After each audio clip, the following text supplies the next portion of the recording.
The one thing about that space, though, is that it's odd shaped. So there's a curved wall. They had to sort of etch out little nooks and crannies everywhere to make it work. So let's talk a little bit about working with non-traditional spaces. Yanic, I know you were in this situation with one of your properties. Yeah. And so what did you do to sort of make things balance out and work in an odd shaped space? Well, there's a saying, you say you fight water, you fight fire with fire. Yeah. You should fight it with water, but the expression is you fight it with fire.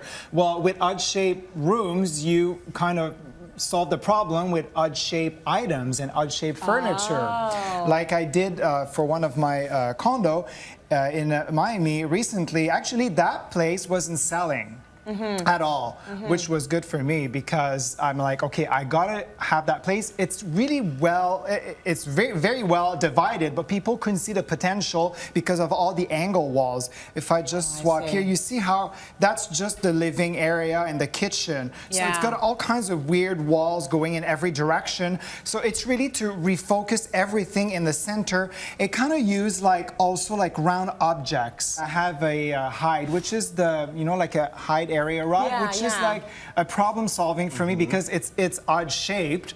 So you can put it in any direction, anywhere, and it doesn't look like out of place, but it fits perfectly. So that's why I'm saying well, I'm never gonna get this right. Fire with fire. Thank you.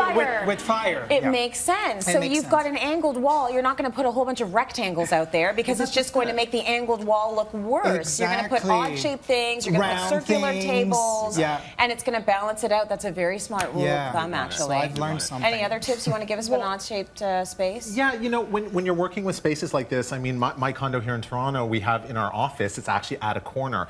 And what people tend to do is they tend to fight the architectural detail because it doesn't make sense in their mind.